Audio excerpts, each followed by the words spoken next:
ಎಲ್ರಿಗೂ ನಮಸ್ಕಾರ. ನಾನು ನಿಮ್ಮ ಸತೀಶ್ ಪೊನ್ನಾಚಿ. ಇವತ್ತು 2026-2027ನೇ ಯೂನಿಯನ್ ಬಜೆಟ್ ನ ಅದರ ಹೈಲೈಟ್ಸ್ ಅನ್ನ ನೋಡ್ಕೊಂಡ್ ಬರೋಣ ಬನ್ನಿ. ನಿರ್ಮಲಾ ಸೀತಾರಾಮನ್ ಅವರು ಯೂನಿಯನ್ ಬಜೆಟ್ 9ನೇ ಬಾರಿಗೆ ಮಂಡಿಸಿದ್ದಾರೆ. ಇದರ ಹೈಲೈಟ್ಸ್ ಏನಪ್ಪಾ ಅಂತಂದ್ರೆ ಯಾವುದರ ಪರ್ಸೆಂಟೇಜ್ ಅನ್ನ ಕಡಿಮೆ ಮಾಡಿದ್ದಾರೆ, ಯಾವುದ್ರ ಬೆಲೆ ಕಡಿಮೆ ಆಗಿದೆ ಅಂತಂದ್ರೆ ಮೇನ್ ಆಗಿ ಬಂದು health care, mobiles, tabs, microwave ಬಗ್ಗೆ ಸ್ವಲ್ಪ ಕಡಿಮೆ ಆಗಿದೆ. ಅಂದ್ರೆ ಒಂದು 10 to 15% ಕಡಿಮೆ ಮಾಡಿ. ಟ್ರಾವೆಲ್ ಅಂಡ್ ಎಜುಕೇಶನ್ ಅಂದ್ರೆ ಫಾರಿನ್ ಎಜುಕೇಶನ್ ಮಾತ್ರ ಅದು ಕಡಿಮೆ ಆಗಿದೆ. ಅದು ಬಿಟ್ರೆ ಇವಿ ಬ್ಯಾಟ್ರೀಸ್ ಮತ್ತೆ ಆ ತರದ ವೆಹಿಕಲ್ಸ್ ಗಳು ಅಂದ್ರೆ ಗ್ರೀನ್ ಎನರ್ಜಿ ಬಗ್ಗೆ ಒಂದಷ್ಟು ಕಾನ್ಸಂಟ್ರೇಷನ್ ಮಾಡಿದ್ದಾರೆ. ಡೈಲಿ ಯೂಸೇಜ್ ಪ್ರಾಡಕ್ಟ್ಸ್ ಗಳ ಬಗ್ಗೆ ಸ್ವಲ್ಪ ಕಡಿಮೆ ಮಾಡಿದ್ದಾರೆ. Leather, sea food and sports equipments ಬಗ್ಗೆ ಖೇಲ್ ಇಂಡಿಯಾ ಕಾನ್ಸೆಪ್ಟ್ ಅಲ್ಲಿ ಸ್ವಲ್ಪ ಲೆಸ್ ಮಾಡಿದ್ದಾರೆ. ಗೋಲ್ಡ್ ಮತ್ತೆ ಸಿಲ್ವರ್, ಗೋಲ್ಡ್ ಮೇಲೆ 3%, ಸಿಲ್ವರ್ ಮೇಲೆ 6% ಕಡಿಮೆ ಮಾಡಿದ್ದಾರೆ. ಸೊ ಕಡಿಮೆ ಮಾಡಿರೋದು ಮಾತ್ರ ತುಂಬಾ ಕಡಿಮೆ ಇದೆ, ಬಟ್ ಹೆಚ್ಚಿಗೆ ಮಾಡಿರೋದೇ ಹೆಚ್ಚಿದೆ. ಆಕ್ಚುಲಿ ಅದ್ರ ಬಗ್ಗೆ ನಿಮ್ಗೆ ಹೇಳ್ತಾ ಹೋಗ್ತೀನಿ.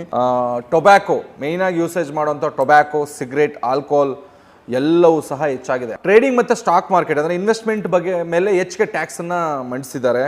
ಮತ್ತೆ ಲಕ್ಸುರಿ ಇಂಪೋರ್ಟ್ಸ್ ಲೈಕ್ ವಾಚಸ್ ಮತ್ತೆ ಕಾರ್ಸ್ ಆ ಥರದ ಏನಾದ್ರು ಲಕ್ಸುರಿಯಾಗಿ ಇಂಪೋರ್ಟ್ ಮಾಡಿದ್ರೆ ಅದು ಸಹ ಹೆಚ್ಚಾಗಿದೆ. ಮತ್ತೆ ಅಗ್ರಿಕಲ್ಚರ್, ಫರ್ಟಿಲೈಸರ್ಸ್ ಅಂದ್ರೆ ಅಗ್ರಿಕಲ್ಚರ್ಗೆ ತುಂಬಾ ಕಷ್ಟ ಆಗುತ್ತೆ. ಫರ್ಟಿಲೈಸರ್ಸ್ ಮೇಲೆಲ್ಲ ಹೆಚ್ಚಿಗೆ ಟ್ಯಾಕ್ಸ್ ಹಾಕಿದ್ರೆ ರೈತರಿಗೆ ತುಂಬಾ ಕಷ್ಟ ಆಗುತ್ತೆ. ಮತ್ತೆ ಕೋಲ್, ಐರನ್, ಇಂಡಸ್ಟ್ರಿಯಲ್ ಗೂಡ್ಸ್ ಟ್ಯಾಕ್ಸ್ ಹೆಚ್ಚಿಗೆ ಆಗಿದೆ. ಮತ್ತೆ ಇನ್ನೊಂದು, ಇದು ಎಷ್ಟು ಒಳ್ಳೇದು ಎಷ್ಟು ಕೆಟ್ಟದ್ದು ನನಗಂತೂ ಗೊತ್ತಿಲ್ಲ, ಕಂಟೆಂಟ್ ಕ್ರಿಯೇಟರ್ಸ್ಗೆ 15,000 ಸ್ಕೂಲ್ಗಳಲ್ಲಿ ಲ್ಯಾಬ್ಸ್ಗಳನ್ನ ಸೆಟ್ ಮಾಡ್ತಾರಂತೆ 500 ಕಾಲೇಜಸ್ಸಲ್ಲಿ.